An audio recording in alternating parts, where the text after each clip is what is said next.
actividad de carácter literario con unas personas de la talla de Pedro y de Ifigenia, que nos van a contar y a explicar la tradición de la narración, y por supuesto gracias a Raquel López Cascales por la preparación de este evento.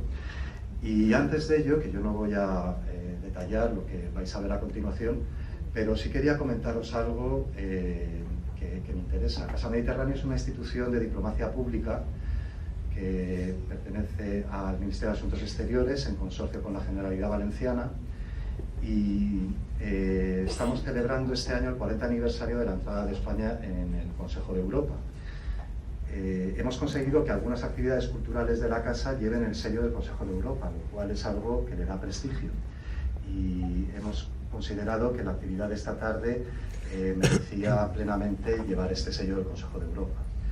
No quiero aburriros ni daros una lección de historia, pero sí me vais a permitir que brevemente os cuente un poco qué es esta institución, el Consejo de Europa, que es una organización internacional que tiene como objetivo principal la defensa y protección de la democracia, el Estado de Derecho y los derechos humanos, en particular los civiles y políticos.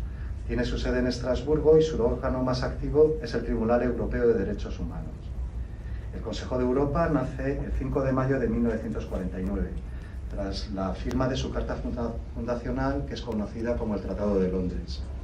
Su labor prioritaria consiste en la defensa de derechos civiles y políticos, aunque también se ocupa de la defensa de los derechos sociales y económicos, pues así viene reconocido en la Carta Social Europea. Una de las primeras medidas de la organización fue redactar en 1950 el Convenio Europeo para la Protección de los Derechos Humanos y de las Libertades Fundamentales. En su origen, como consecuencia de la Guerra Fría, la actuación del Consejo de Europa se limitó a Europa Occidental.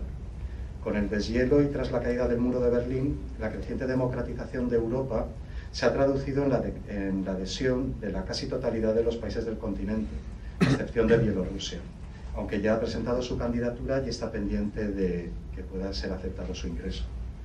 España, sin embargo, se adhirió al Consejo de Europa el 24 de noviembre de 1977.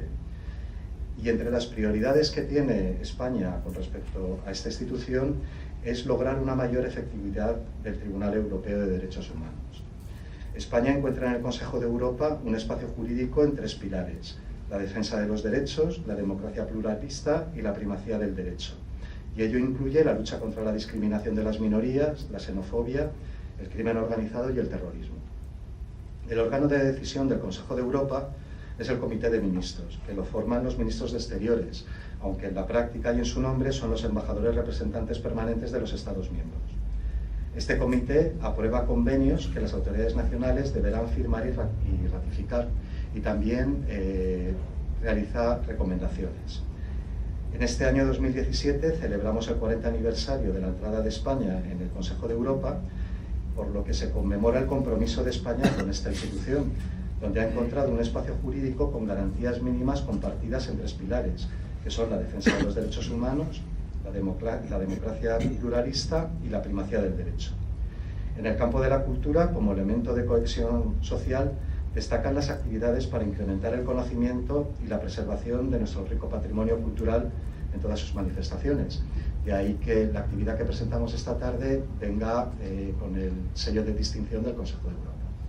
Y ya sin más voy a dejar la palabra a Raquel, que va a continuar con la presentación de la actividad de esta tarde. Gracias.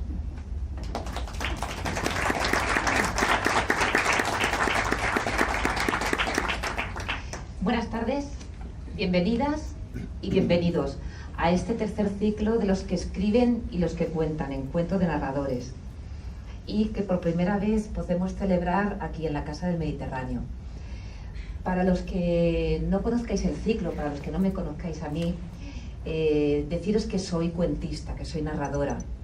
Mi trabajo es contar historias. Y por eso nace este ciclo, para poder hablar de los cuentos, pero no hablar ya con otros narradores, que es fantástico y que además nos encanta encontrarnos, sino poder hablar con el otro artífice de la historia, quien escribe. Y poder hablar de este buen hacer, y poderle preguntar todas esas cosas que cuando tenemos un libro en la mano y lo estamos leyendo, decimos, ¡ay, si yo te tuviera delante! Todo lo que te contaría, todo lo que te preguntaría. Pues fíjate, dicho y hecho. Yo los quiero tener delante y lo organizo para que vengan. Y aquí están. A Ifigenia Kakridoni, de Atenas. ¿Cómo llegó a Ifigenia? Ifigenia es narradora. Es la parte de los dos que tenéis en escenario que cuenta. Narradora como yo también. ¿Cómo llegó a ella? Pues como decía mi padre, que hay que tener amigos en todas partes. Y tenemos un amigo común, que vive en Guadalajara. Y nos puso en contacto. Así que, haciendo un buen uso de las tradiciones, conocí a Ifigenia. Y a Pedro Olaya, que es la parte que escribe. La parte que viene invitada como escritor. Pues ya mi padre no me podía dar más consejos a ese respecto, así que tuve que utilizar las nuevas tecnologías. Y nos conocimos a través de internet. ¿Cómo queda eso, muy brevemente, porque quiero que les escuchemos y que podamos disfrutar de lo que tienen para contarnos. Daros instrucciones de uso, porque este ciclo tiene instrucciones de uso. Ellos están aquí delante de todas vosotras, delante de todos vosotros, para conversar, para hablar del cuento. Entre ellos, pero vosotros como público tenéis la palabra en todo momento. Así que podéis intervenir cuando queráis. Podéis preguntar, podéis estar de acuerdo, podéis no estar de acuerdo. Y no hace falta esperar al turno final de palabra. Es más, yo tengo micrófono, yo preguntaré. Ifigenia cuenta para niños, cuenta también para adultos. También utiliza la música porque es parte de su formación, aparte de maestra, utiliza la música para sus espectáculos. Y Pedro tiene escritos más de 30 libros, todos tienen que ver con la historia, de alguna manera. Si queréis saber más cosas, ya sabéis, está internet y están las solapas de los libros, que también cuentan mucho. Y para empezar ellos me han pedido hacer una pequeña demostración de cuál es su trabajo, de cuál es su quehacer. Así que si os parece bien, yo ya me siento, no apago el micro, me oiréis, pero Ifigenia, cuando quieras, sí, comenzamos. Yo me presento con una canción y con un cuento, por supuesto. Bienvenidos. Una canción griega. ¿Qué tal la bienvenida? Χίλια καλώς ορίσατε, φίλοι μου αγαπημένοι, παρέα μου χαρούμενοι και καλοκαρδισμένοι, αμύγδαλα τσάκισα και μέσα σε ζωγράφισα, αμύγδαλο τσακίσματα, σου στέλνω χαιρετίσματα. Ας τραγουδήσω κι ας χαρώ, του χρόνου ποιος το ξέρει. Αν θα πεθάνω ή αν θα ζω, είχαμε σ' άλλα μέρη. Αμύγδαλα τσάκισα και μέσα σε ζωγράφισα, αμύγδαλο τσακίσματα, σου στέλνω χαιρετίσματα.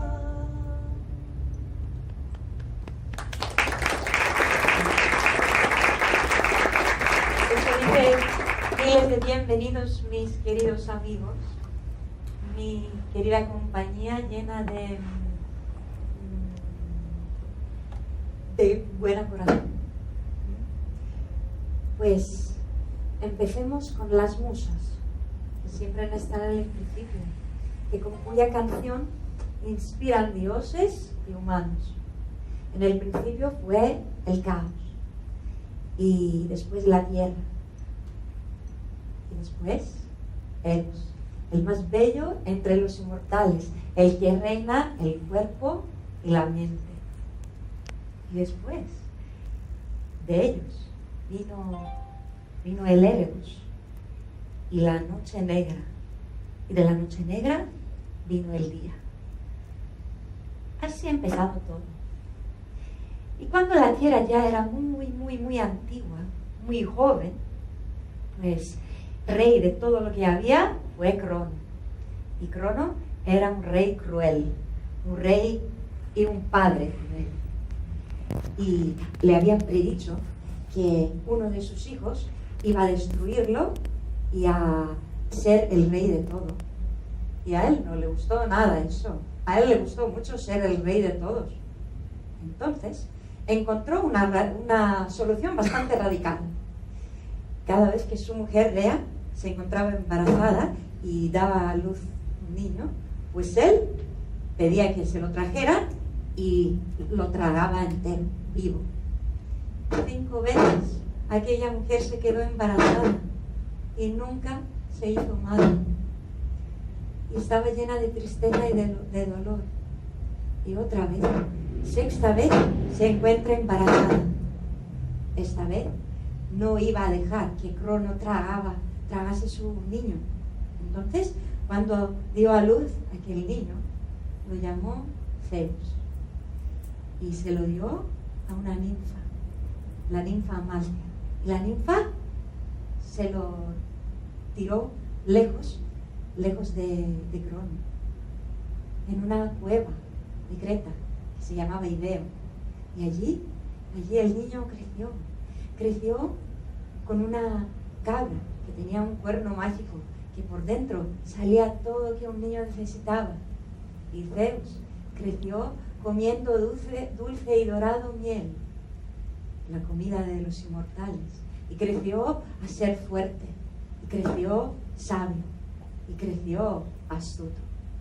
Y cuando creció, lo que tenía en la mente era liberar a sus hermanos. Entonces, no lo pensó más. Con la espada en la mano, fue a encontrar a su padre. Y lo encontró, durmiendo ruidosamente. Y con la espada, cortó abierta la barriga de Crono. Y por dentro salieron sus hermanos. Salió Estía y Dimitra y Hades y Poseidón y Hera. Todos. Porque estaban vivos, estaban inmortales, solo que estaban atrapados para siempre en la barriga de su padre. Y así la antigua profecía pues se cumplió. Y Zeus llegó a ser el rey de todos los inmortales y los mortales, que reina los cielos con sus fuertes rayos.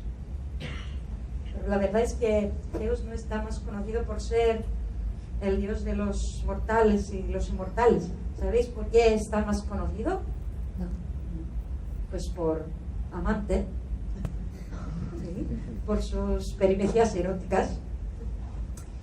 Y está allí sentado en la montaña de Olimpo, mirando hacia la tierra, y cuando ve una chica que le guste, pues se transforma y va a seducirla. Y aquella vez estaba allí en la montaña de Olimpo mirando y mirando. Y allí, en una costa, en un país ahí, así del este, pues ve a una chica guapa, una princesa mortal, que su nombre era Europa. Europa estaba así con sus amigas, paseando por el campo, cogiendo flores, con sus velas, moviéndose. Y cuando la vio, dijo, bueno, esta mujer la voy a seducir. Pero como aquella mujer era mortal, pues tenía que transformarse. Y fue a su, digamos, armario de transformaciones, porque tenía uno de estos. Y a ver, ¿qué transformación uso para este caso? Lluvia de oro. Qué buenos tiempos he pasado con esta transformación, con Danae. No, para este caso voy a usar otra cosa. A ver esto. cisne blanco. Con Lida lo hemos pasado muy bien, pero no. Necesito algo más fuerte, algo muy masculino. A ver. Eso es. Un toro blanco. Sí, símbolo de los músculos y de la... no sé qué, ¿cómo se llama? Del hombre, eso. Eso. Pues y en un santiamén se transforma en un toro blanco y desciende del Olimpo y va a una colina donde estaban ahí las chicas recogiendo flores y bailándose y todo. Y fue muy calmo así para no asustar a las chicas, pero a ellas llegó el olor masculino de la bestia y giran y ver a la bestia y todas empezaron a gritar y se fueron, todas menos Europa. Ella vio al toro y dijo, qué buen animal, y se ve muy amistoso, muy afectuoso, a ver, y se atreve a ir más cerca y a acariciarlo. Y él entonces se puso de rodillas, invitándola a montar. Entonces ella dijo, mira, creo que quiere que le monte. Sí, eso chica, eso quiero. Entonces ella coge flores, le decora los cuernos y todo. Después, vale, pues, ¿por qué no? Voy a montar. Y se sienta en la espalda de la bestia. Y entonces Zeus no necesitaba más. Se puso de pie y empezó a caminar. Y ella sentía los músculos de la bestia debajo de sus piernas. La bestia seguía caminando hacia la costa. Y cuando llegó al mar, pues no paró. Entró en el mar. Iba. Y ella, muy bien, aquí arriba. Y cuando ya había llegado lejos de la costa, ella empezó a asustarse y a ver, mira, no, ahora volvemos. No, ahora chica no volvemos. Pero, ¿qué pasa? ¡Ayuda! Pero no, Zeus iba nadando en el mar y cada vez iba más lejos de la costa. Entonces ella o tenía que gritar, que nadie la iba a escuchar, o tenía que disfrutar de, ¿cómo se dice? Enjoy the ride. Disfrutar del camino. Pues sí. Entonces eligió la segunda opción. Y Zeus, como toro, llegó a una costa, a la costa de Creta, a donde creció él. Y llegó a Europa, a la misma cueva donde creció. Y allí entraron en la cueva y tiraron las cortinas. No sé qué pasó allí dentro entre un toro y una chica. No sé. Creo que le daba a comer dulce y dorado miel y que disfrutaron mucho la compañía uno al otro porque quedaron allí dentro por mucho tiempo, durante mucho tiempo. Cambiando cromos. Sí. Bueno, y así, esta es la historia de Europa hasta aquí, y la voy a dejar aquí porque la mitología no tiene fin, pero esa historia cerró con que era la mujer de Zeus, ¿no? Su esposa. Cuando se dio cuenta de lo que pasaba, pues eso tenía que terminar. Pues así. Muy bien.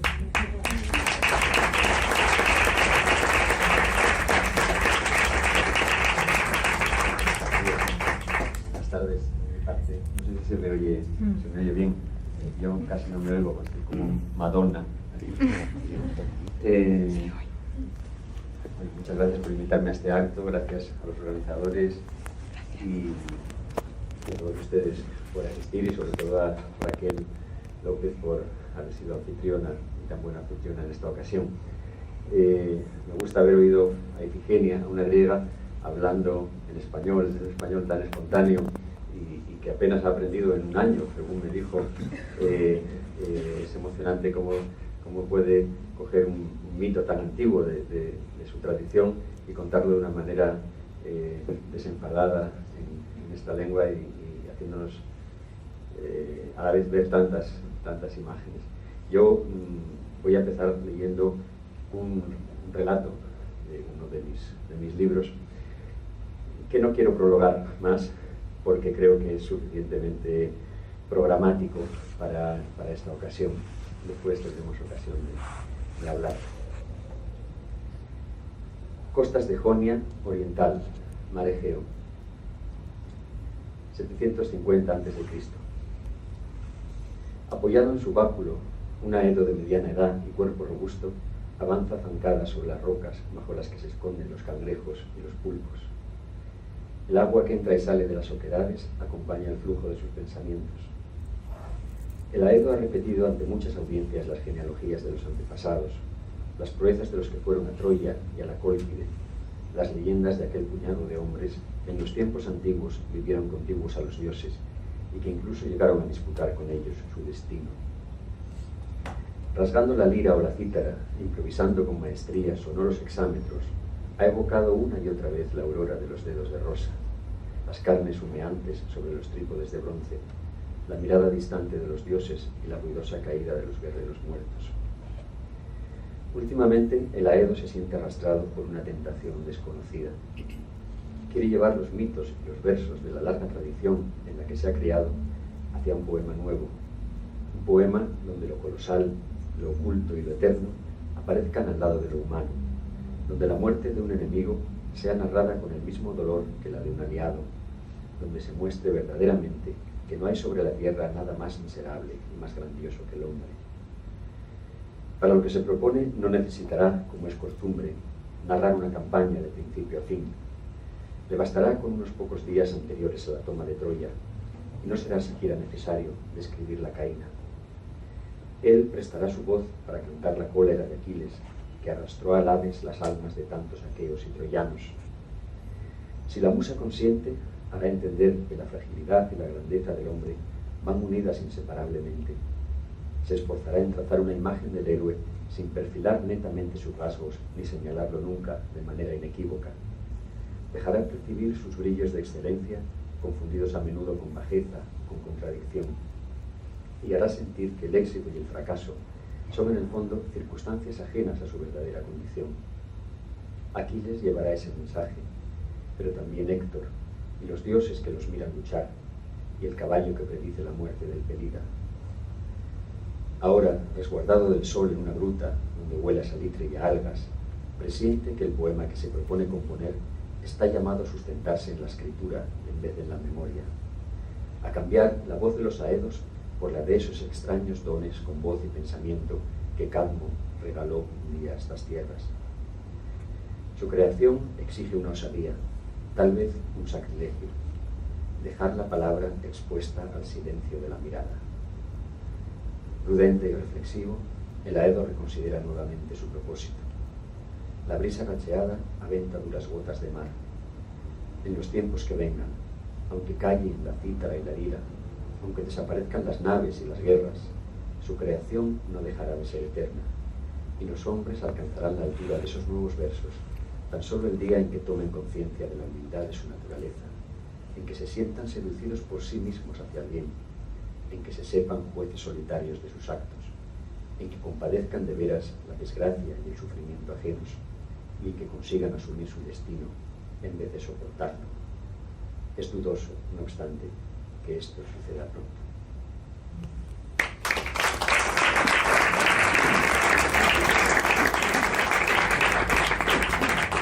Muchas gracias.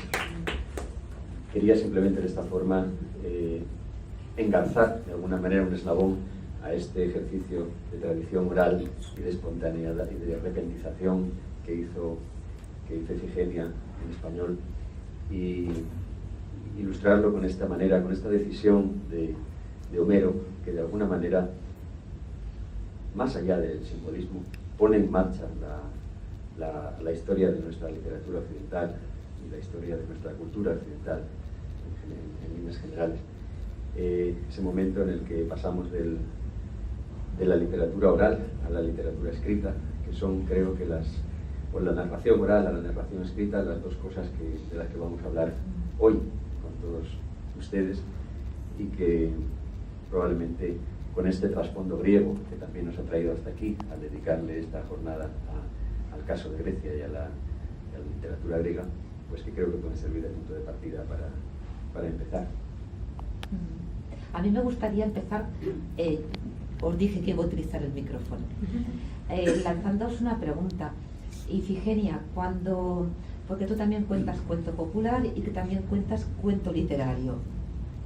Y literario. Bueno, pero sí que lo tocas. Entonces, a la hora de trabajar, de decidir que vas a contar una historia, el trabajo previo en casa, antes de contar, ¿te sirve el mismo trabajo para un cuento popular, para un mito, que para un texto literario?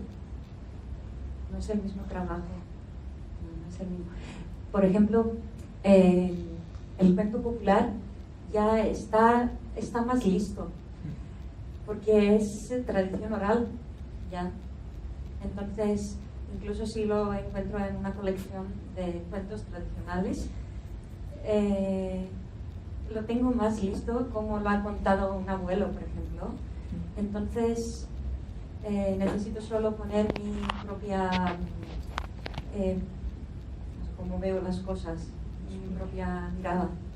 En un cuento de literatura, yo cuando lo cuento, le quito las cosas muy literarias y solo se quedan las ideas principales, las imágenes, todo fundamental, lo que no puede cambiar. Y entonces, todo lo que hace una imagen, eso no se quita, pero después, todo lo muy literario, cuando cuento oralmente una historia, pues normalmente lo quito. Yo, sí. ¿Y un mito? Un mito es casi lo contrario, porque un mito es mucha información, pero muy concentrada. Entonces, ese mito de Europa, por ejemplo, si abrimos la Wikipedia, dice Zeus raptó a Europa y nada, no hay nada, hay muy poco y tampoco hay por dónde empezar y dónde terminar. Entonces yo elijo de esta información una cosa y pongo más imágenes. Entonces allí lo extendo más. Y pongo, por ejemplo, si quiero hacerlo más así, no sé, moderno, entonces pongo un poco de humor, lo del armario, por ejemplo, de transformaciones y todo. Pongo más imágenes para que sea más vivo. Entonces es lo contrario. En la literatura quito, en la mitología añado. Yo quería, sin contestar a esa pregunta, quería hacer unas precisiones porque creo que pueden ser interesantes para la marcha de esta conversación. Y ya que estamos partiendo del ejemplo griego, unas precisiones en cuanto a los conceptos. Estamos hablando de literatura, ¿no? Pero quizás nosotros estamos mediatizados un poquito por la propia palabra literatura, que como una raíz latina de litera, de letra, nos remite a la letra escrita. Mientras que si lo pensamos en griego, logotecnia, nos remite a logos, latini, technic logo, es decir, es el arte del logos, siendo el logos no necesariamente la letra, no necesariamente siquiera la palabra, sino más bien la facultad plenamente humana de pensar y de discurrir de manera discursiva, ¿no? Sí, solo el término no expresa lo escrito. Exactamente. ¿Es literatura oral o literatura escrita? Exactamente. Yo creo que en griego, si uno parte de esa idea de la logotecnia, no hay esa dicotomía Es más, la logotecnia, que es el arte del logos, el arte de la palabra, en el fondo, y del pensamiento, no nace ya mediatizado por eso. Hay un gran recorrido en la historia de la humanidad que está meramente vinculado a la palabra oral y a la memoria que la sostiene y a la voz que lo repentiza. Decía Aristóteles... Sí, los aedos son, por eso yo he elegido este texto, los aedos son la ejemplificación de esta figura antes ya de dar el paso a lo escrito. Decía Aristóteles, creo que dice exactamente, tu de logo ili y fonig. La materia del logos es la voz. Tú en realidad le pones esa voz, esa materia al logos cuando lo estás repentizando sin necesidad de pasar por la escritura, y eso ya está dentro del ámbito de la logotecnia, del ámbito de la literatura. La propia palabra foní, que es una palabra puramente griega, viene a su vez de fos y de nous, de la idea de la luz y la idea del pensamiento, la voz como instrumento que ilumina ese pensamiento, que lo hace visible, fenet, lo pasa a la escala visible. Todos esos estadios están ya dentro de lo que podría considerarse plenamente el arte del logos, el arte del pensamiento, de la palabra, etcétera, que ya lo es antes de pasar a la grafía, ¿no?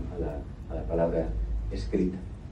Entonces, esto lo vengo diciendo, lo digo porque este aparente conflicto que tenemos ahora entre, y parece que el término marcado es lo literario, el término no marcado es lo escrito y el término marcado es lo oral, y hay que hacer una especie de salvedad para hablar de la literatura oral.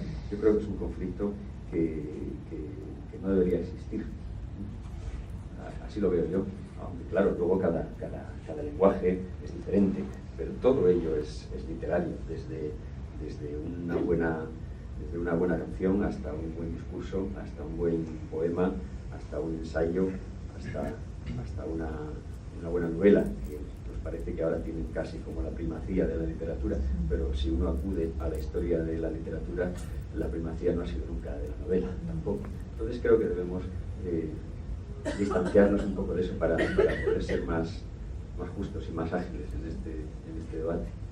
Sí, hablando de términos, también mito, para explicar qué es, tampoco es, no sé, algo fijo y exactamente. Se investiga qué es el mito aún. Sí, nuestra palabra mito, que también está muy connotada y a veces precisamente como hizo Nestle en su día por oposición al logos, eso es una cosa que también nos ha llevado a muchas confusiones. La palabra mito, del griego mitos, es una palabra que se compone de mío y de ceo. De mío, que significa que es el secreto, la cifra del secreto, y de ceo, que significa correr. Es una información oculta, es una información cifrada que corre, que se extiende de unos a otros. Y por eso se va también enzarzando y contaminando, entre comillas, y va adquiriendo otras cuestiones que no son parte de esa información arcana, original, pero que van conformando el retrato, como lo que tú les estás metiendo ahora para modernizarlo, etc. Eso es lo que hace que el mito sea una especie de amalgama y de retrato infieri, de relato infieri continuo que se está haciendo continuamente, ¿no? Lo hago para hacerlo más para acercar a la gente, al público de hoy. Bueno, así se ha hecho en todas las épocas. Sí. Precisamente por eso es una mía de miuría endoyigneste, ¿no? Es una creación que se está haciendo constantemente, como hemos podido ver. Bueno, también es una forma de poder llegar a los jóvenes, ¿no? Desde tu punto de vista, desde tu experiencia, ¿el mito funciona en Grecia? No funciona. Es raro. Sí, que no cuento mucho mitos en Grecia. cuento más cuentos populares, tradicionales, y mitos no tanto, no sé, no hay con el público. Pero porque como no lo si no les demandan. interesaría, no sé. No sé por qué, porque lo hablábamos esta mañana, que quizás la gente piense que es algo mío y si ya lo conozco y no sé, no viene. Sí, yo creo que yo tengo una teoría sobre eso, si no una explicación, al menos una teoría, y es que los tienen ya de alguna manera bastante interiorizados desde pequeños, y entonces les parece que van a oír siempre otra vez lo mismo y lo que hayan oído muchas veces, y les interesa más una novedad. Es un poco comparable como mutatis mutandi, como lo que nos pasa a nosotros con el Quijote, que creemos que ya lo hemos leído y entonces pues nunca lo leemos realmente, o bueno, mucha gente sí, pero quiero decir, a todo el mundo parece que si le vas a hablar del Quijote pues que ya sabe, ya se lo espera, ya sabe lo que vas a decir, el episodio de los molinos, etc. Pero o los griegos, que la mayoría de ellos no suben nunca a la Acrópolis, porque ya subieron cuando eran pequeños con el colegio y tenían 6 años. Entonces, esa especie de trabajo hecho a medias, que nos deja para siempre con esa carencia, pero a la vez con la perversa sensación de haberlo hecho ya, ¿no? Creo que eso es un poco lo que podría explicar esa actitud de los griegos ante los mitos, que les parece ya una cosa conocida. Sin embargo, los otros, los no griegos y los extranjeros, por así decirlo, que nos acercamos a la cultura griega, pues probablemente la primera puerta de acceso, o la más frecuentada, o la más la que conocemos mejor desde la infancia, es precisamente la parte de los mitos. Entonces tenemos como un cariño especial, ¿no? Y hay una especie de predisposición positiva en nosotros ante eso, mientras que los niños griegos, a medida que crecen, hay una especie de rechazo. Es curioso. Sí, porque es que no vienen, si vienen, ven que es algo muy, muy parecido al cuento tradicional. Uno ha salido del otro, como si fuera la continuación. Entonces, si llegan, al final sí que les gusta. Sí, el cuento tradicional está lleno de arquetipos que salen de los mitos, los mismos arquetipos de los raptos, por ejemplo. Es como si hablaran en el colectivo, inconsciente, el consciente colectivo. Sí, hay una velocidad adquirida ahí en el desarrollo de la cultura, una tradición en ese sentido que no se sabe ya de dónde viene, pero que va arrastrando esos motivos, va arrastrando esos arquetipos y los va incorporando en figuras nuevas, los va incorporando en formas diferentes, pero que a la vez están repitiendo algo ya del pasado.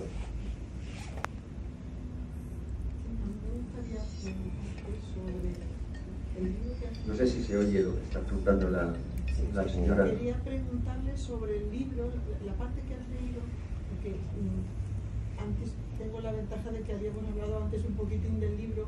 Creo que se quería que se podían leer como historias separadas.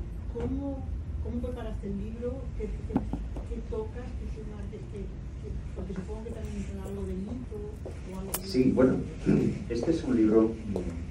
Yo escogí este episodio ahora para introducir esto, vamos, hace un rato, cuando hablábamos un poco, no hay una cosa aquí premeditada en esto, pero me pareció adecuado, porque es un libro que intenta, se llama Historia Menor de Grecia, e intenta hacer un recorrido por la historia de Grecia como una entidad cultural, más que como la historia de un país, de un territorio, de una nación, la historia de Grecia y su relación, su penetración en la cultura universal, cogiendo episodios que arrancan desde esta época homérica, por poner un principio simbólico, que podríamos ir más atrás, y que llegan hasta el siglo XX, y que en realidad son más o menos 125 pequeños relatos como este, que intentan retratar un gesto humano, a veces positivo, a veces negativo, a veces contradictorio, pero que a través de la justaposición de esos gestos y sin que la historia esté perfectamente hilada entre ellos, vamos sacando una especie de imagen de la actitud humanista, que creo que es aquella actitud que más caracteriza al espíritu griego. Cómo esa actitud se va gestando a lo largo de la historia y cómo va sobreviviendo como una actitud de resistencia, fundamentalmente.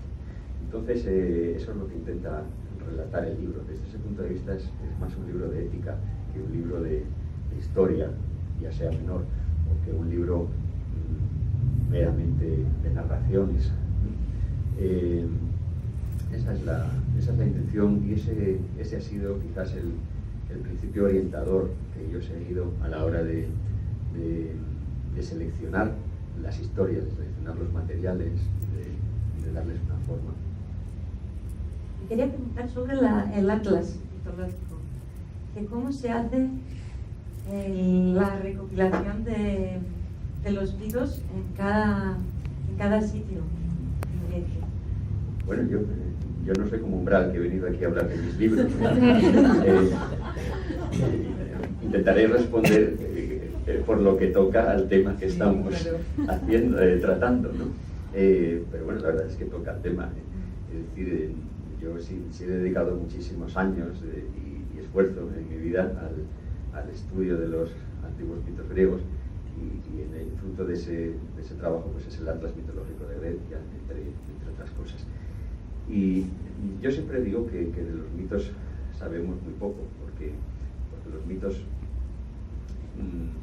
se gestaron en una época de la que ya no tenemos casi ninguna referencia, y ya llegaban a los antiguos, que nos las transmitieron como una realidad muy fragmentaria y muy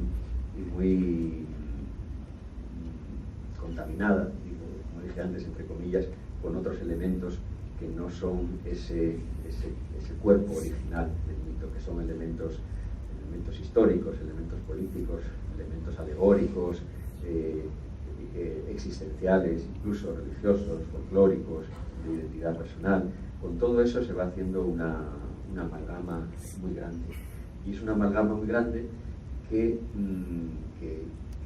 llega a las fuentes antiguas, en las que se consolida para nosotros como una narración escrita, con todas las vertientes y las versiones que pueden tener. Este mito, por ejemplo, que tú acabas de narrar, de Europa y Zeus, el rapto de Europa, ha sido narrado por Apolodoro y ha sido narrado por 40 fuentes distintas. Incluso es el comienzo de una gran epopeya del final de la antigüedad, que es la obra Las Dionisiacas de Nono de Panópolis, que lo desarrollan y lo amplifican de una manera barroca, enorme, y lo perpetúan de esa forma. Entonces, cuando el hombre moderno se acerca a este material de los mitos, incluso intentando ponerlos en relación con sus lugares, con los lugares que inspiraron esos cultos o esos santuarios o los propios mitos, iluminar de alguna manera esos lugares con esa carga flotante de los mitos, pues se encuentra, y ahí respondo a la pregunta si puedo, se encuentra con una gran variedad de fuentes, con una gran variedad de detalles dispersos, algo así como si fuera el resultado de una explosión en la que todos estos elementos están dispersos por las obras de más de un centenar de autores de la antigüedad, y que hay que andar pues rastreando como con pinzas de aquí y de allá. Y lo que yo intenté en esa obra es hacer un relato unitario con todas esas piezas de información. A veces es imposible casarlas porque hay más de una para el mismo hueco, se repiten distintas versiones o versiones locales, pero intentar ofrecer un relato unitario lo más completo posible, en la idea, relacionándolo con el lugar, y en la idea de no ir a la interpretación, ir humildemente a la conservación de ese material. Porque yo estoy convencido de que los mitos, como su propia palabra indica y como decía al principio, son un secreto un secreto que corre, ¿no? Un secreto que se perpetúa de esa manera, y que empezamos a estar a veces en situación de relacionar con otras realidades históricas, pero que a veces todavía quizás sea demasiado pronto para que la humanidad pueda estar en situación de descifrar esos contenidos, pero que en algún momento llegará a hacerlo. Y conviene de momento pues conformarnos quizás con ser meros depositarios de esos saberes antiguos y transmitirlos de la manera más íntegra al futuro. Pero creo que en los mitos se encuentran las memorias más antiguas de nuestra civilización humana, quiero decir, y que en algún momento estaremos en condición de sacar más partido de ello. Esa ha sido mi ambición y mi manera de acercarme al asunto. Entonces yo transmito secretos. Sí, pero a lo mejor sin darte cuenta, claro, y además liando mucho la cosa para el futuro, porque todo lo que tú pones de tu cosecha cada época tiene que claro. añadir algo. Sí, pero eso es lo que hace que sean... Pero los elementos básicos están ahí, ¿no? Claro. Eso es lo que hace que sean parte de que tengan su propia historia después. Es decir, que no sean una historia simplemente consolidada que se transmite, sino que pasen a formar parte de la propia historia y a influir sobre ella. Muchas veces una pregunta que se suele hacer con frecuencia sobre esto es si los mitos son realidad, usando esa palabra tan pomposa, ¿no?, de la realidad, como si supiéramos exactamente lo que es. Yo creo que los mitos son realidad en el sentido de que transmiten estas realidades arcanas, como decía, pero por otro lado son realidad también de otra manera porque influyen sobre la realidad, porque han influido sobre la realidad, modificándola mucho más de lo que nosotros creemos. El hecho de que haya existido un personaje como Heracles, por ejemplo, pues no tiene para la realidad o para la historia posterior, no tiene tanta importancia si hubo un solo Heracles, si hubo 3 Heracles, como dicen algunos autores, si hubo 20, si hubo 60, que llegan a contar Marrón, por ejemplo, otros autores. Lo importante es que muchos pueblos se sintieron descendientes de ese Heracles, que muchos pueblos lo utilizaron como un elemento de cohesión, lo utilizaron para fundar ciudades, incluso hasta en estas mismas tierras. Encontraron en ello un elemento que operó sobre la realidad y que la transformó de una manera muy patente. Desde ese sentido, y operando de esa manera, tenemos muchas realidades virtuales, en este sentido, que tienen el poder de esa realidad virtual que podríamos llamar mitos en ese sentido, en nuestras propias conciencias nacionales. De la realidad. Dicen que el cuento es mentira, pero que transmite es realidad. No sé, siempre lo ha dicho. Lo que transmite es una realidad, o por lo menos actúa sobre la realidad, la modifica, eso sí. Y así ha actuado la religión, por ejemplo, modificando la realidad, que no deja de ser una forma de relato también, pese al trasfondo que pueda tener, digamos, el mensaje. Sí, o pese a la existencia del alma, por ejemplo, la manera de contarlo, la manera de elaborar un relato sobre eso y un relato sujeto al devenir del tiempo, no deja de ser un mito en ese sentido, como un hilo, y de tener un poder sobre la realidad. ¿Qué poder han tenido sobre la realidad las religiones? Un poder enorme. Pero incluso la identidad política, por ejemplo, es otro de los mitos. La propia identidad lingüística genera sus propios mitos que operan sobre la realidad y nos lleva a vivir en esa especie de realidades virtuales, que son virtuales en el sentido que queramos, pero que tienen un peso muy real también, en el sentido que modifican nuestra realidad. Ifigenia, tú has estado últimamente en España en un festival. Bueno, la última vez que hablamos por teléfono venías. En Lanzador. Allí contaste mitos. No, ahí conté cuentos populares. cuentos populares. ¿En España has contado mitos? Sí, otra vez. En otra ocasión, Sí, vale. otra ocasión. ¿Y qué reacción te devuelve el público? ¿Se pierde entre los nombres, entre tantos datos que algunos nos suenan, otros no? ¿Qué te devuelve el público? Porque yo cuando cuento mitos intento hacerlos como cuentos. Entonces no pongo todos los nombres del mundo dentro y no me importa la genealogía de los héroes de los dioses. Eso es información, es otra cosa. Que lo buscan por internet. Pero yo intento hacerlo como cuento, también no como en el sentido del texto, también en lo que transmiten. Entonces, el cuento tradicional tiene también el griego que es paramiti, viene de paramicía, es consuelo. Entonces, el cuento es consuelo. Entonces, intento poner diferentes diacesis. Disposiciones de... Sí, por ejemplo, que no en todo el cuento o todo el mito del principio al fin tiene transmiten las mismas sensaciones. Sensaciones, estados de ánimo. Sí. Estados de ánimo, sí. Por ejemplo, puedo empezar así muy, no sé, con algo encantado, con algo erótico, con algo así, y después digo algo muy triste y muy que afecta el corazón. Y después tiene que hacer, es como un cardiografema. Entonces intento hacer el mito y el cuento también así. Más me importa no dar informaciones sobre los héroes y la realidad y todo, cómo afectar algo dentro de cada...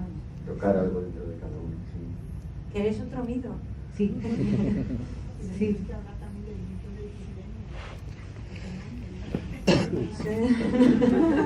Y Ifigenia en Alicante. Mucho sacrificio, ¿no? Mucho sacrificio.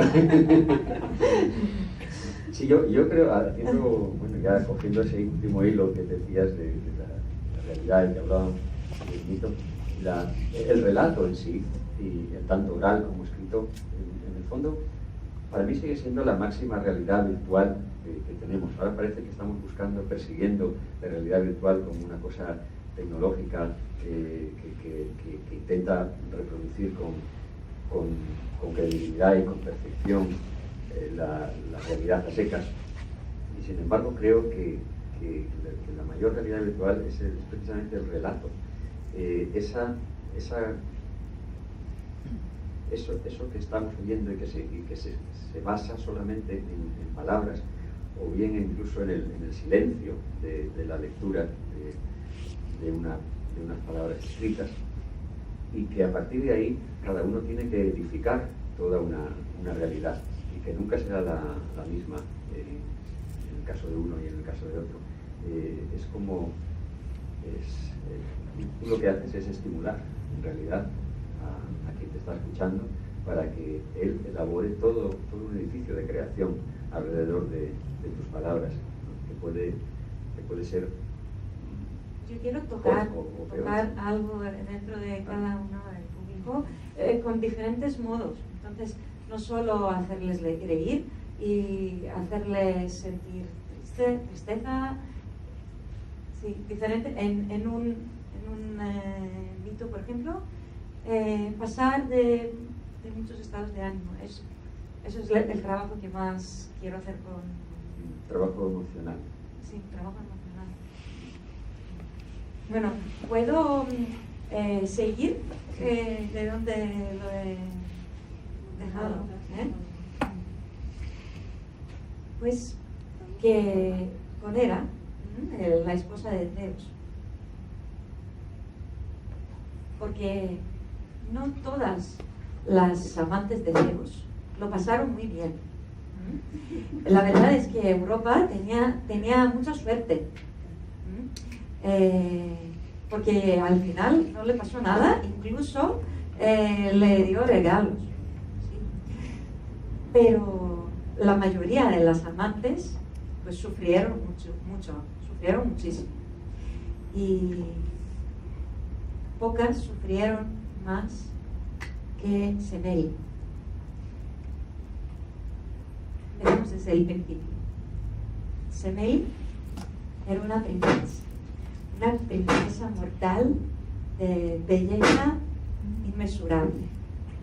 Cuando ella salía al balcón, el sol se escondía detrás de las nubes porque tenía celos.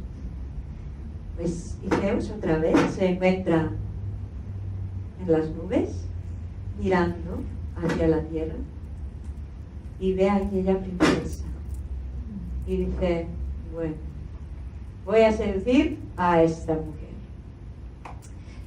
Y como esta también era mortal, porque con las inmortales no importaba, podía salir como Zeus, como era.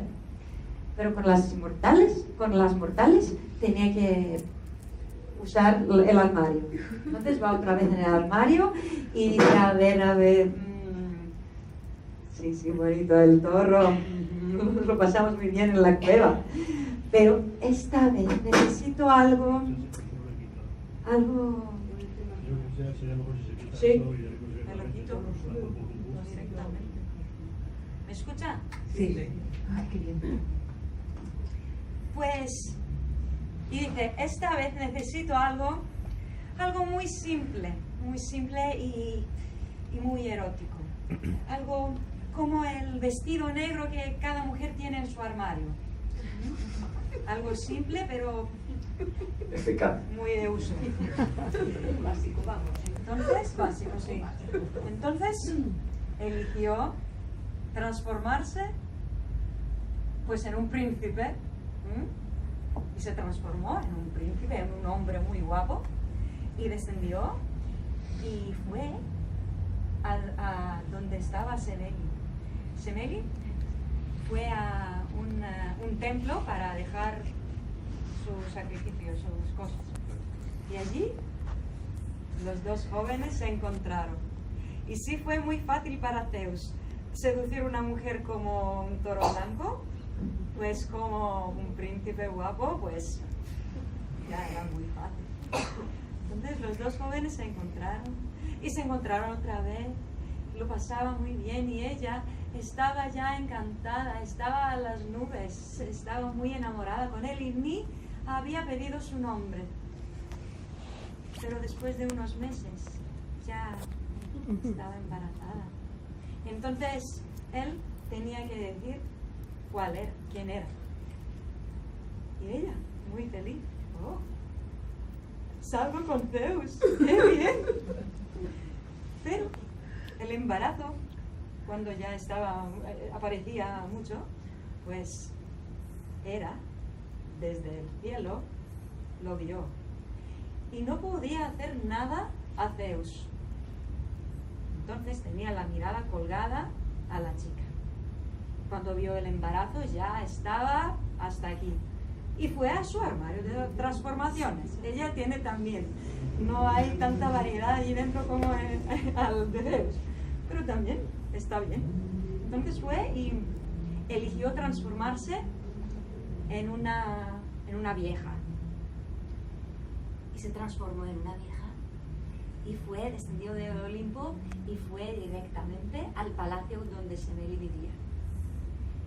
Y encontró allí dentro trabajo como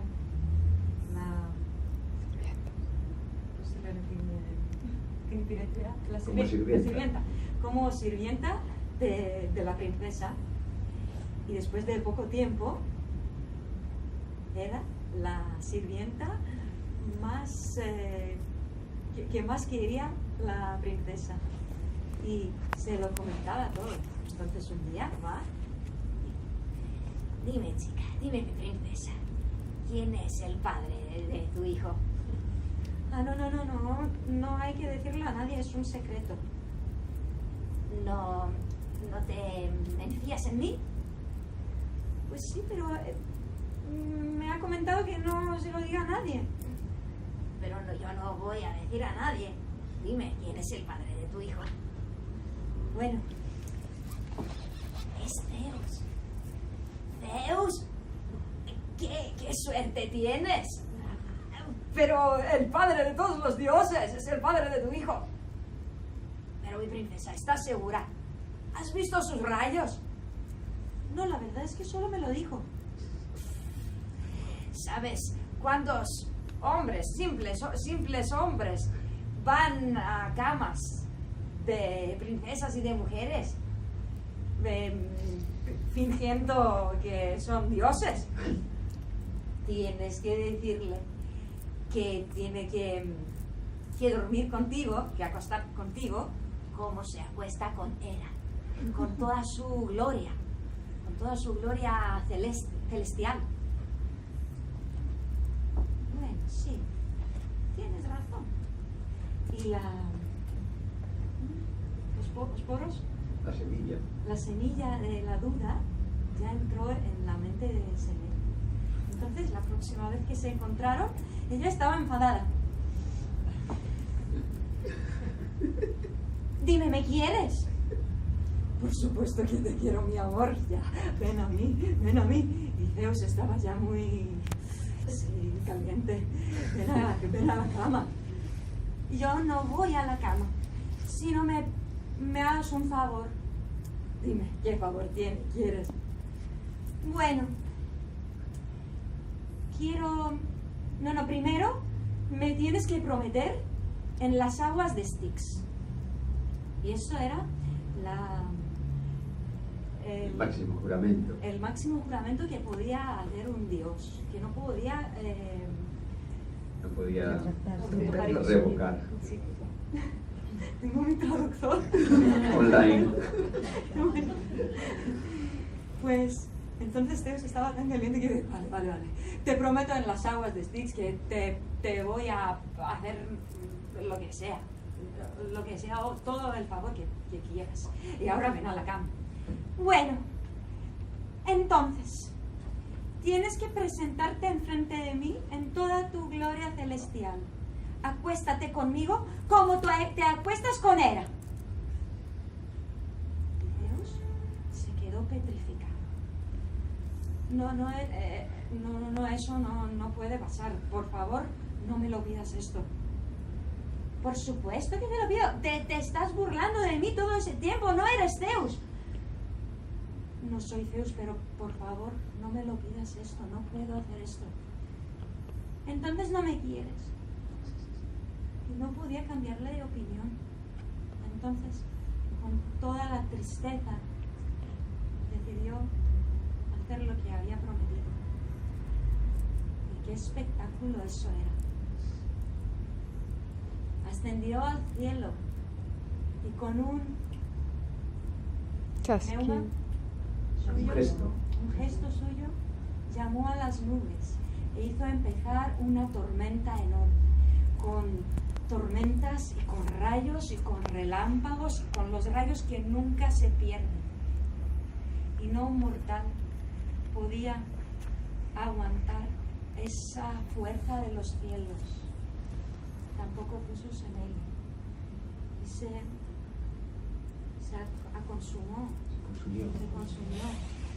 consumió como una vela. Se consumió de aquel mismo regalo que pidió de su amante. Pero el niño que estaba dentro de su barriga, eso era medio inmortal. Entonces ya estaba vivo. Y Zeus lo quitó de la barriga de su madre, pero solo tenía 6 meses en el vientre. Entonces tenía 3 más. Pues Zeus dije, ¿dónde lo pongo? Y lo puso aquí y lo cosió así en su pierna para nacer en 3 meses. Y en 3 meses el niño nació por segunda vez. Por eso le dio el nombre Dioniso, que significa el que ha nacido 2 veces. Y esa era la historia de cómo nació Dioniso y cómo se consumió su madre. Hacer una pregunta. ¿Se me oye? Sí. Bueno, digamos, no hace falta.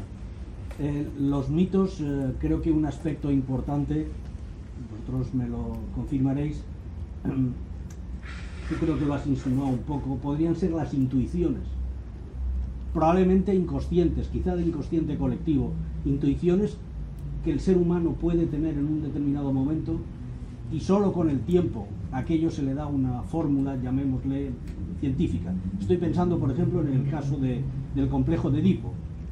¿Cómo se podía hacer una historia en la antigüedad donde un joven se enamora de su madre, se casa con ella? Eso aparentemente es como la aberración total.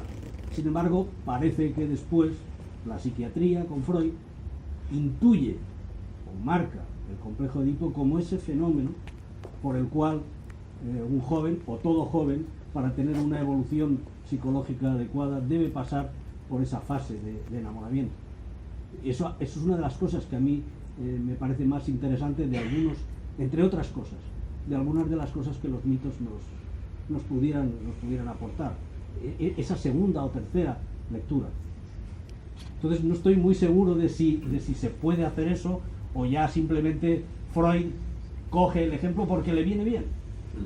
Sí, es yo difícil. Creo que, si se me permite responder, evidentemente los mitos, como decía, en su origen en realidad lo desconocemos. Solo podemos saber que es muy antiguo. Cuando digo muy antiguo, no me refiero siquiera al segundo milenio antes de Cristo, que es en la época en la que parece que se gestan en el seno de esa civilización micénica y anterior las historias que después van a llegar a Homero y que empezarán a contarnos Homero, Hesíodo y otros autores, refiriéndose a un mundo que ya no es el suyo.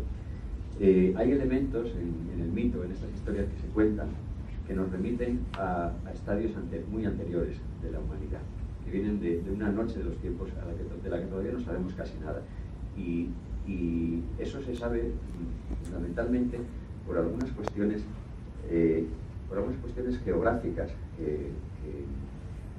algunas informaciones por así que reportan los mitos, que son casi geológicas, es decir, que hablan de lugares, hablan de islas, por ejemplo, que ahora en este momento, por el momento de la Grecia antigua, tenían una conformación aproximada a la que tienen en la actualidad, pero que en la época en la que se refieren en los mitos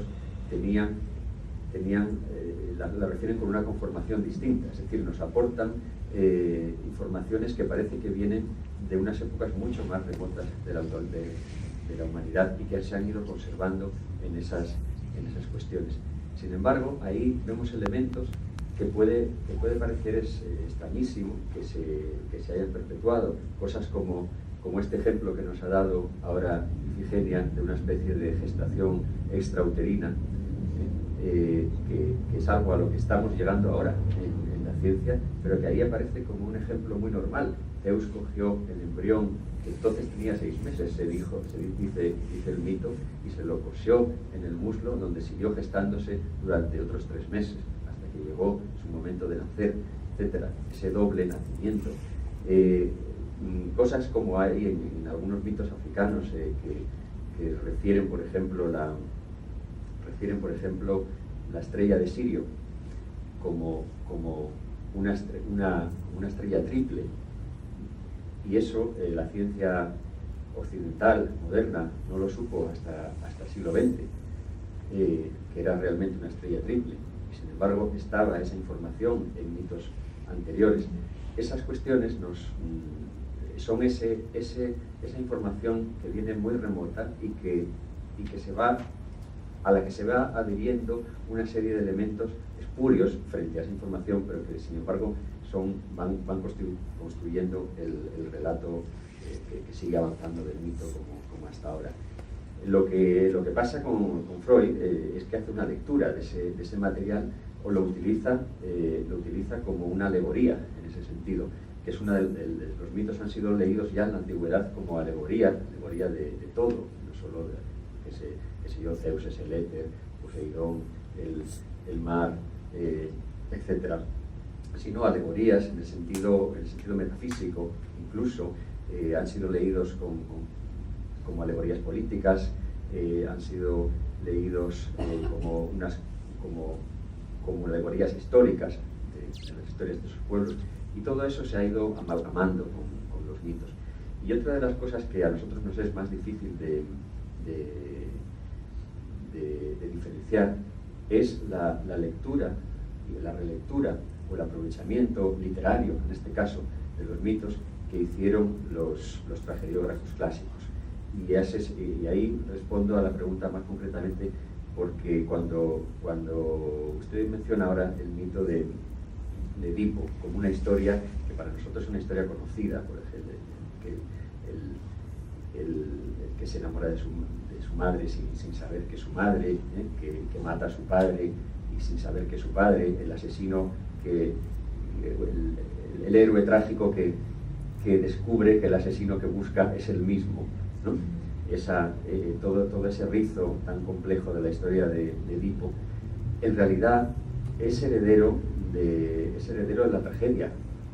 Si uno intenta reconstruir el mito de Edipo a partir de las fuentes antiguas, pero prescindiendo de la tragedia y de la información derivada directamente de la tragedia, se queda con dos frasecitas en Homero referentes a Edipo y en alguna otra fuente posterior que intentan dar una versión más ritual de quién era Edipo, etc. Pero el Edipo que conocemos es heredero sobre todo de la visión de Sófocles, de Edipo y de la trilogía de Sófocles. Y entonces, en ese sentido, ahí vemos cómo el mito ha generado toda esa cultura alrededor, desde ahí hasta las interpretaciones psicoanalíticas de Freud o hasta otras lecturas de los mitos. Nos han ofrecido este material para hacer algo diferente. Y quizás una de las grandes aportaciones de la cultura griega haya sido precisamente esa, porque el material de los mitos está en muchas culturas, pero yo creo que solo la cultura griega ha sabido coger ese material y plantear con él un conflicto ético como el que planteó la tragedia en el siglo V a.C. Es decir, llevar el material de los mitos hacia una creación nueva, servirles como punto de apoyo para presentar una serie de conflictos psicológicos, de conflictos éticos, fundamentalmente, ante un auditorio que ya estaba familiarizado con esas historias y que no necesitaba que les fueran contadas otra vez para poder entenderlas. Es un poco como si ahora alguien coge el mito, por decirlo entre comillas, el mito de Don Juan, por ejemplo, y nos quiere contar una nueva historia utilizando el personaje de Don Juan. No hace falta que se detenga a explicarnos quién es el personaje de Don Juan. Puede empezar ya in medias res, que se dice, ¿no? Y contarnos una historia nueva sobre Don Juan, porque nosotros ya estamos preparados para oírla. Así funcionaba también el mito en la sociedad griega cuando da origen a la tragedia. Era un elemento compartido y los que estaban allí iban a ver cómo aquellos héroes resolvían su conflicto sin necesidad de que les fueran de ser puestos en antecedentes y en otras historias paralelas. Esa trayectoria la ha tenido el mito durante toda su historia y sigue avanzando en ese sentido, sigue inspirando nuevas lecturas y nuevas cosas. Ahora, no sabemos exactamente la información que nos reserva y yo tengo fe en el futuro, en ese caso, en que podamos empezar a tener unas lecturas de esos elementos del mito, esos elementos prácticamente originales, nucleares del mito, que nos lleven a un conocimiento de los estadios más remotos de la humanidad. Porque nuestra lectura de la historia es absolutamente provisional todavía y poco a poco iremos entrando en esas fases y creo que es un material muy importante en ese sentido. ¿Siguen interesando los Perdona, mitos? creo que hay gente por allí que está vale. levantando la mano. Venga, Un comentario sobre lo que estabais hablando y es el siguiente, que hace 20 años, la primera vez que viajé a Grecia, yo soy historiadora del arte y historiadora, vamos. Pues tuve una impresión que no se ha vuelto a repetir en mi vida, no lo he vuelto a sentir nunca. Y fue en el Teatro de Pirauro. En el Teatro de Pirauro, que había más de 2.000 personas, nosotros llegamos por casualidad por allí, porque íbamos un poco vagabundeando por Grecia, ¿no? Pues encontramos que representaban Edipo. Y fue algo extraordinario por lo siguiente, no podíamos ni imaginarlo, evidentemente no entendíamos el griego, pero conocíamos la obra. Fue muy emocionante porque había allí, como os digo, más de 2.000 personas, es un teatro tremendo, está un poco apartado de los circuitos de las urbes y la gente que estaba allí iba un poco vestida muy sencilla y nunca pude imaginar que aquellas personas fueran a recitar con el coro los pasajes de la obra. No era una representación organizada, era la gente que estaba allí. Efectivamente, nosotros estábamos al final de las gradas porque llegamos los últimos y cogimos las entradas que pudimos, ¿no? Pero aquí estaba lleno a rebosar. Había un silencio religioso, vamos, una cosa impresionante, tanta gente callada y recitaban como en voz baja, con el coro, sabían de memoria. Bueno, aquello fue, no lo he vuelto a ver nunca más. Es decir, he ido a otras representaciones de teatro y aquello me dejó tan impresionada. Yo no sé si es porque estaban fuera de los medios urbanos y de las tecnologías, no sé por qué, pero aquello fue impresionante y emocionante. Entonces lo cuento porque no podía imaginarme que aquel pueblo sencillo, porque no se veía, yo me arreglé y tal pensando que iba al teatro. Bueno, me arreglé con lo que pude porque íbamos en plan hippie, ¿no? Como aquel que dice, pero bueno, vaya. Y cuando vi a aquella gente tan maravillosamente expresando en griego, repitiendo con el coro los párrafos, no lo comprendí. O sea, es algo que os lo comento porque como aquí hay una profesora, vamos, una maestra griega que además, pues no sé, quizá por tu perfil, no sé, eres una griega perfecta. Sí, porque los griegos hablan mucho y muy bien. Voy siempre que puedo a Grecia, es mi país favorito. Entonces, bueno, pues solo quería comentarlo por si eso es normal, porque no lo encuentro. Sí, bueno, yo me alegro de que se haya ido de Grecia con aquella buena experiencia, que la conserve tan viva después de 20 años.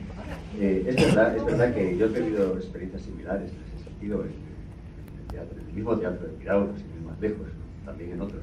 Pero es algo muy participativo y es algo que los griegos son, que más que menos, casi todos los sitios que tienen algún teatro antiguo, que son muchos a lo largo del territorio griego, en los últimos años, no es el caso de Pirauro, que ya tiene más tradición, pero casi todos en los últimos años están desarrollando pequeños festivales de teatro en verano. Y sí que hay mucha proximidad y mucha implicación de las personas en eso. Sí, la verdad es que los griegos también tienen en su formación un acercamiento a determinadas tragedias, no a todas, pero sí, por ejemplo, Edipo es la Helena, es una de las tragedias que más estudian de Eurípides en la escuela, la Orestiada, como la trilogía, que es la única que se conserva entera, etc. Estas obras forman parte también de ese, no voy a llamarlo acervo popular, pero sí de esa cultura de fondo que tiene mucha gente interesada en general por la cultura y que es capaz de emocionarse ante la situación y de participar en ella, aunque incluso a veces aunque las representaciones se hagan en griego clásico, el griego clásico de la obra, del original, y no sean comprendidas plenamente por los propios griegos, hay una tensión emocional y ahí les basta con ya conocen el argumento, por supuesto, y les basta con identificarse en determinados gestos, en determinadas palabras que son las mismas, etcétera, para tener esa tensión y esa identificación. Sí, eso es una experiencia que yo creo que es normal que la conserve todavía tan viva.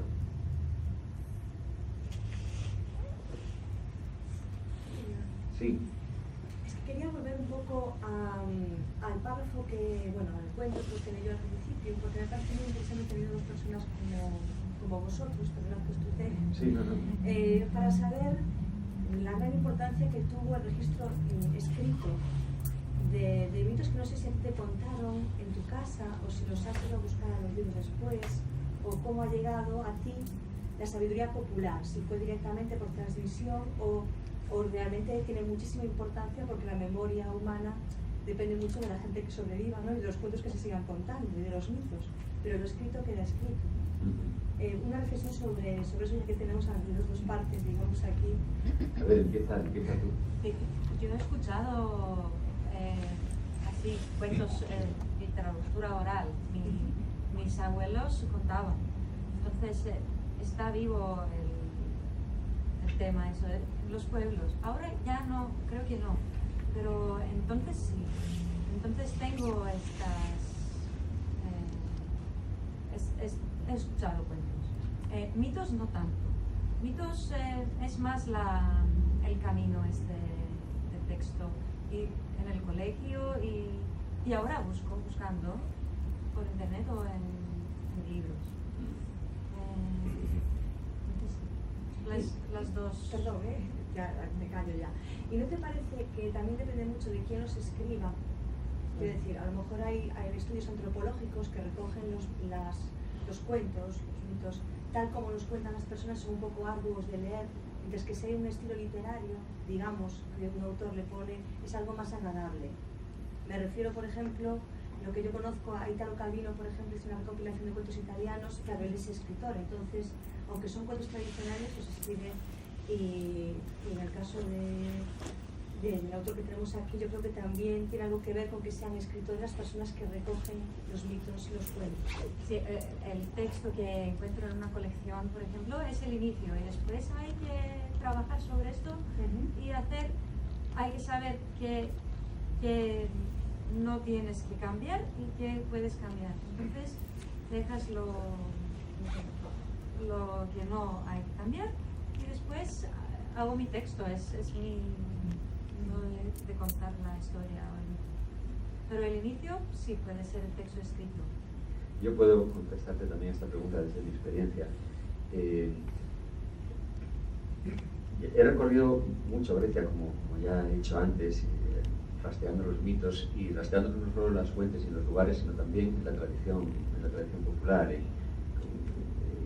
entrevistándome, hablando con gente de los pueblos que sí conservan estas memorias. Pero a lo que sí he llegado, a las conclusiones que he llegado es que evidentemente la tradición literaria, oral, popular, que tiene mucho de mito, por ejemplo, todas las historias que se cuentan en Grecia con las megaidas, con las hadas, pues son historias muy similares a las que, son arquetipos muy similares a las que en los mitos se cuentan de las ninfas, de los raptos de los héroes por las ninfas, Hilo, Heracles, Odiseo, Calipso, de todas estas historias, son historias de todo modo paralelas. Hay mucho elemento vivo de tradición oral en eso. Ahora bien, lo que son los mitos antiguos, clásicos, etc., no han pervivido de esa misma manera. Puede haber algunas excepciones, puede haber elementos que sí hayan pervivido, pero no el relato consolidado de esos mitos que te puede contar alguien que los haya leído o incluso que los haya oído, incluso que los haya recibido por tradición oral, pero a partir de un texto que ya estaba cristalizado por escrito. Yo tuve una experiencia en este sentido muy digna de memoria, como aquella, cuando estaba rodando la serie de televisión sobre los mitos que hice para la televisión griega, que está inspirada en el Atlas mitológico. Estaba precisamente en Ítaca, la Ítaca moderna, y me encontré allí en la playa de la bahía donde se supone que estaba el palacio de Odiseo, la bahía de Polis se llama. Me encontré a una señora muy mayor, ya me preguntó qué estaba haciendo por allí, etcétera, y hablándole del asunto, ella de repente se puso a recitar de memoria la Odisea, en verso. Pero claro, aquello fue muy impactante, incluso yo luego la rodé recitando esos versos y aproveché algunos de esos planos, pero yo ya me di cuenta cuando porque conocía la versión, esa era una versión de decapentasílabo popular, que es la versión que hizo Kazantzakis, es decir, aquella señora había aprendido de memoria la versión de Kazantzakis, pero no por haberla leído, porque era iletrada, pero la había aprendido de memoria de manera auditiva, y de alguna forma estaba contándote con el mito, o estaba nada menos que recitando la Odisea, pero no, ni en el texto antiguo ni de una manera espontánea, es que de alguna manera se le había quedado lo que había oído, con lo cual pues yo creo que se han perpetuado más por esa vía, por esa vía, pero todavía hay veces que se pueden encontrar este tipo de cosas. Por ejemplo, la Odisea traducida la versión esta de Kakridis y Kazantzakis, que es una versión hecha precisamente en decapentasílabo popular, porque es el verso más presente en la tradición oral y digamos más afín al oído popular griego y que más fácilmente se fija en la memoria, fue un éxito hasta ese punto, hasta el punto de poder perpetuarse después por una especie de tradición oral inducida a partir de ese texto, ¿no? Muy curioso. ¿Se me ve desde aquí? Sí. Buenas noches. Yo me he llevado hoy 2 sorpresas, guardo después de iniciarla, guardo una pregunta. La primera sorpresa es conocer a una persona que se llama Ifigenia, que es un nombre precioso, y además no haber tenido que ir hasta Táuride o hasta Áuride, porque hay muchas versiones sobre el nombre correcto para conocerlo. Como ha dicho Pedro, me encanta que esté Ifigenia. Me encanta, claro. En segundo lugar, yo curiosamente, cuando he leído que venía a escuchar a un escritor que se llamaba Pedro Lalla, ni remotamente podía sospechar que era el autor de un libro que yo leí hace ya unos años, porque el libro, me permito tutearte por diferencia de edad, el libro que tú has cogido tiene ya varios años, sí. Y yo lo leí hace varios años y me sorprendió muchísimo que una persona que se llamaba Olaya de apellido hubiera podido escribir ese libro. Yo pensé que era un apoco, que era Olaya Paulo. Por tanto, he confirmado que efectivamente, si es griego, habla muy bien español. Y por último, la pregunta que había anunciado. Igual que tenemos una academia española para mantener las palabras en su estado correcto, ¿hay alguna especie de autoridad? Debería de ser griega, evidentemente, aunque después de lo que se ha dicho esta tarde lo dudo, que mantenga un poco fijo el auténtico mito. Es decir, hay escritores, yo no soy especialista en griego, pero Pierre Grimal, por ejemplo, o Robert Graves, que han escrito mucho sobre los mitos. ¿Se podría decir que hay autoridad para fijar los mitos de forma que no desvaríen muchos unos de otros? Esa es la pregunta. La contesto yo. Bueno, sí, yo voy a contestar a la pregunta muy brevemente. Antes dar las gracias por ese elogio de la obra de... Perdón, el libro me encantó y aprovecho que hay gente adelante para recomendarlo a ver. Muchas gracias. Yo no soy Olayópulos, pero bien es verdad que el nombre Olaya viene del latín Eulalia, que a su vez viene del griego Eulalia, que significa el hablar bien. Así que yo me siento muy griego en ese sentido. Ifigenia también es un nombre griego que significa que ha nacido fuerte y con prestancia, porque a ella le toca, creo que es una buena representante. Y luego, respondiendo a la pregunta, pues no se puede decir que ejerzan como autoridad en ese sentido los autores de recopilaciones del mito o de diccionarios mitológicos, como es el caso de Pierre Grimal o de los famosos, la famosa obra de los mitos griegos de Graves o otras similares que hay. De alguna manera le dan una consistencia porque hacen, como digo, un relato, igual que hice yo en mi caso, un relato unitario a partir de las fuentes.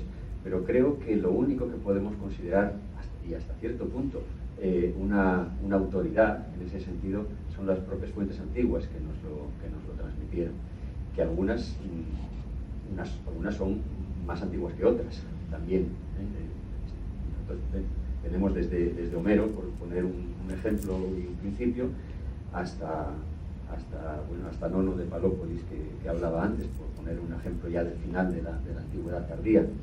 Pero luego tenemos otras fuentes como Pausanias, pues que siendo tardía nos remite aspectos del mito relacionados con los cultos, etcétera, que quizás sean anteriores incluso a las historias que cuenta Homero. Pero una autoridad más allá de esas fuentes tan fragmentarias que han llegado hasta nosotros, yo creo que no existe. Lo que existe son relatos provisorios de ese material y adaptados a las épocas. Así los hemos tenido a lo largo de toda la historia y en ello han sobrevivido también. Pero creo que la única autoridad es, entre comillas, son las propias fuentes antiguas. Nos conviene conservar y también leer. Es muy interesante leer las fuentes antiguas, aunque no sean el original, acercarse a eso. Yo, al que le interesen los mitos, le recomiendo leer, por ejemplo, la Biblioteca de Apolodoro. También hay muchas versiones. Por ejemplo, hay la genealogía. Sí, claro, en las propias fuentes, por Sí. supuesto, sí. Muchas divergencias. Pero una lectura como la Biblioteca de Apolodoro, por ejemplo, en este sentido, o la propia obra de Pausanias, que ya es mucho más voluminosa, son muy estimulantes. Pues yo, para empezar el final, quiero pedirle a Ifigenia que cuente algo muy cortito, bueno, que cuentes algo, pero antes de contar una historia más, que cuentes algo muy cortito, pero que lo cuentes en griego. Paula, yo no sé si a ti te pasa, que yo disfruto mucho escuchando historias en otro idioma, aunque no me entere de nada. Si no la habéis tenido la oportunidad, pues ahora es el momento de tenerlo. Si nos dices la historia que nos vas a contar, es mejor, ¿no? Porque tenemos cierta expectativa. Sí, puedes hacernos un breve resumen y cuentas en griego, para verte en acción, para verte con tu tono, para verte... Sí. Y no te preocupes si te equivocas. No te voy a entender.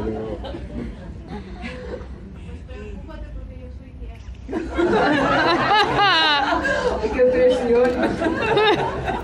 Echarse la fama. Que me entiende.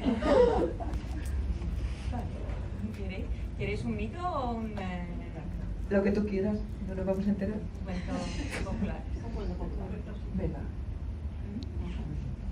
Podría ser un cuento popular que tenga también lo que te comentaba en la comida. Es un cuento popular que sobre una princesa, bueno, les digo algo, que hace el hombre de sus sueños, pero lo hace, lo amasa. Ay, qué pena no entenderlo. No entender la receta, ¿no? Bueno, luego nos traduce.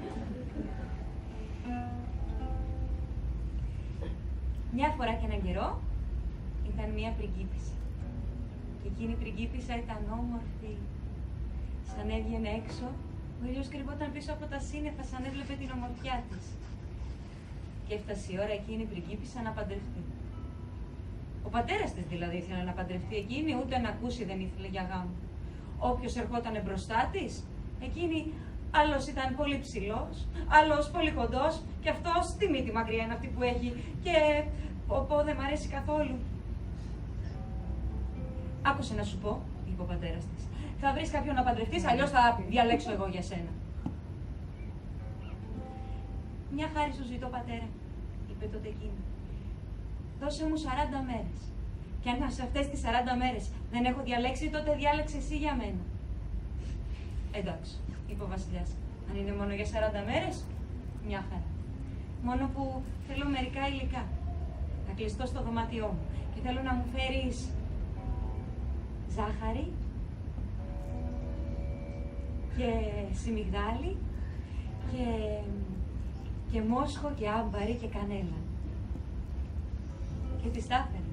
Και εκείνη κάθισε στο δωμάτιό της και τα έβαλε σε μια μεγάλη λεκάνη και ζύμωνε και ζύμωνε και ζύμωνε και έπειτα πάνω σε ένα τραπέζι τα έβαλε κάτω και έφτιαξε έναν άντρα.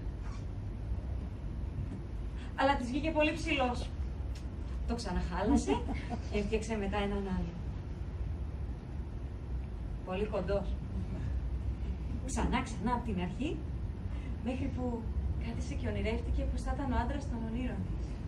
Και τον έφτιαξε ψηλό, αλλά όχι και πολύ ψηλό, και τον έφτιαξε με τους ώμους έτσι δυνατούς και πιο στενό εδώ έτσι. Και του έφτιαξε και κάτι μάτια, μαύρα σαν τη νύχτα, μαύρα, αλλά και αμυγδαλωτά. Και έπειτα κάθισε 40 μέρες και 40 νύχτες πάνω από το προσκεφάλι του και του έλεγε λόγια γλυκά, λόγια αγάπης. Και του έλεγε, δεν μου μιλείς φως μου, δεν μου μιλείς μάτια μου, δεν ήμουν εγώ που σε έπλασα, που βάλα τη ζάχαρη, που τσάκισα τα αμύγδαλα, σου βάλα μόσχο και άμπαρη, άνοιξε τα μάτια σου φως μου και κοίταξέ με. 40 μέρες και 40 νύχτες. Και την 40η ημέρα, ξαφνικά, εκείνος άνοιξε τα μάτια του και την είδε και ζωντάνεψε. Τι βαριά που κοιμόμουνα και τι ελαφριά που ξύπνησα. Τον αρπάζει εκείνη από το χέρι και τον πάει στο πατέρα της. Πατέρα Νάτος, αυτός είναι, ο άντρας που θα παντρευτώ. Μα πού τον βρήκες? Πρέπει να έχει και ένα όνομα. Πού τον βρήκες και πες μου πώς τον λένε? Τον έπλασα με μόσχο και με άμπαρη. Γι' αυτό θα τον ονομάσω Σχάμπα. Και έτσι συνήθως τελειώνουν τα παραμύθια.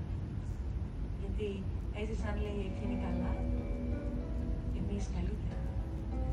Βέβαια αυτό είναι μονάχα η αρχή αυτού του παραμυθιού. Αλλά αυτό είναι μια άλλη ιστορία.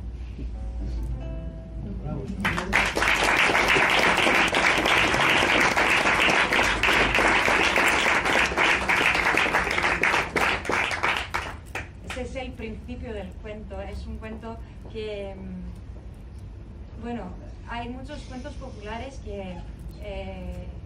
acaban con que vivieron felices y comieron perdices. Pero yo elijo siempre contar cuentos, a mí me gustan más, los cuentos que empiezan a partir de este vivieron felices. Y son cuentos de después de la boda, después de qué pasa después. Y lo que pasa es que muchas veces hay brujas, hay xenicia, la emigración que se hace en la cara de una bruja, que roba el hombre y después la chica tiene que caminar y derretir 3 pares de zapatos de hierro para encontrar a su amado. Y me gusta mucho ese tipo de cuentos y ese es uno de estos. Esos cuentos de después tienen mucho mérito. ¿Sí? Yo me recuerda a uno que decía que yo no sabía lo que era ser feliz hasta que me casé, pero ya era tarde.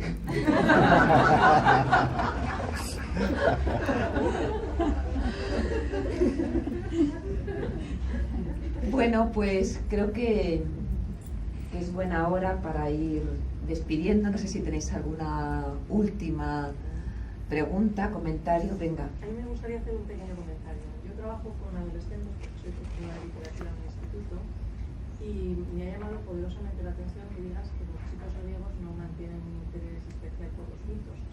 En mi caso, yo llevo muchos años, 25 años dando clase, y hago clases especiales que me piden los alumnos. Y los temas siempre son dos: historias de niños o mitos. Entonces, cuando ellos quieren ser recompensados por algo, yo les cuento durante la hora mitos. A partir de ahora, Ifigenia, que sepas que te tomo prestado el armario de las transformaciones. Y no me quiero ir de aquí sin decir que yo no conocía el libro del que hemos escuchado el primer cuento o uno de los cuentos. Me ha parecido soberbio, magnífico, y lo he escuchado absolutamente embelesado. Así que gracias por estos regalados que nos habéis hecho. Muchas gracias. Gracias. Yo siempre hago una pregunta que hoy no la he hecho y me acabo de acordar. Pedro, cuando tú escribes un relato, ¿piensas que puede ser contado? ¿Puede ser contado oralmente? No, la verdad es que no. Mentiría ahora si para quedar bien dijera que sí, pero no. Lo veo como... Yo imagino siempre el silencio del lector. Es una cosa que quizás tenga de bueno y a la vez de trágico la literatura escrita. Y es que le falta el público.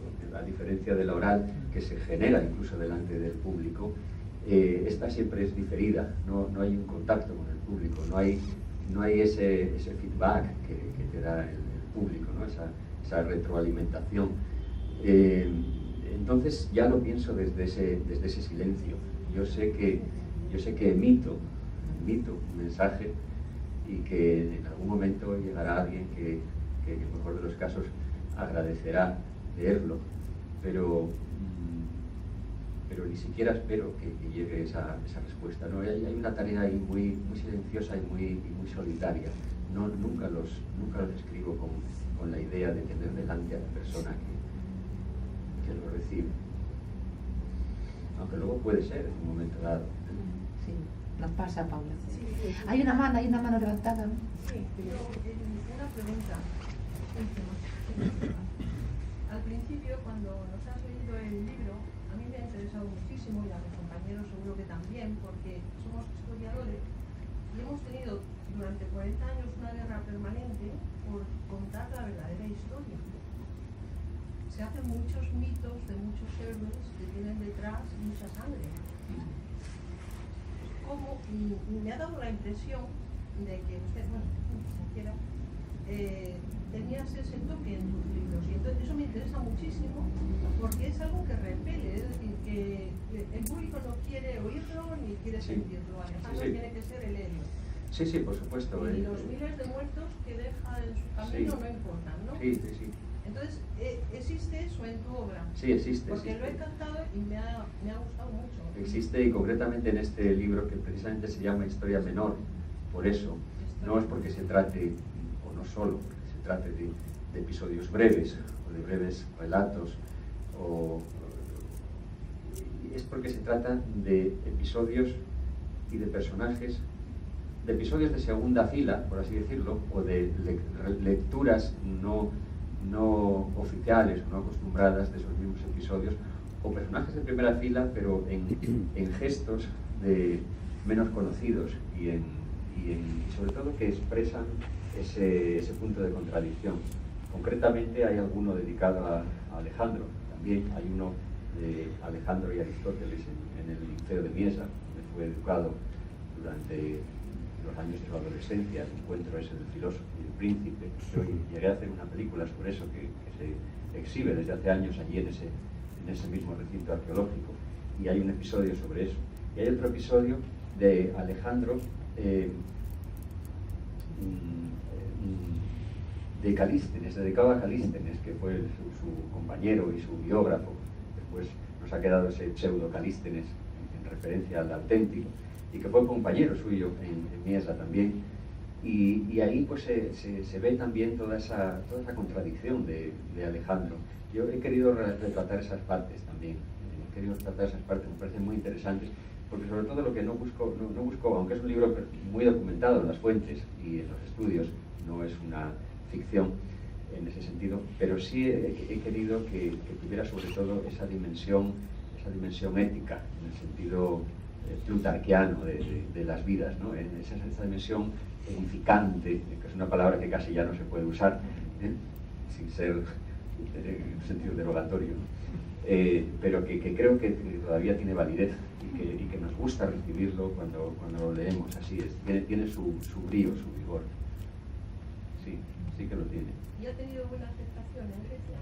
Sí, en Grecia ha tenido muchos lectores, en España también, en el Acantilado. Han salido 6 ediciones hasta ahora y fue de los 10 mejores libros del año que salió, según los críticos, etcétera.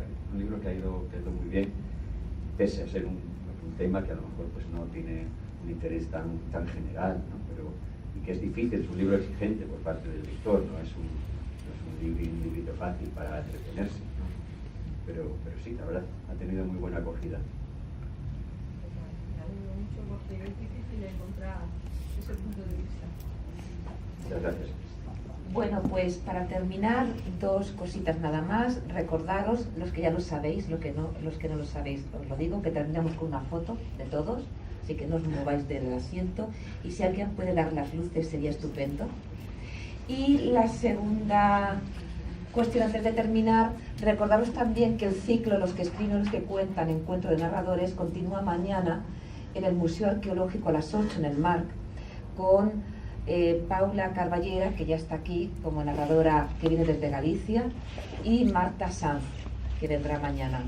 Si os apetece volveros a encontrar con nosotros y conversar con un escritor, con un narrador acerca, en este caso 2 mujeres.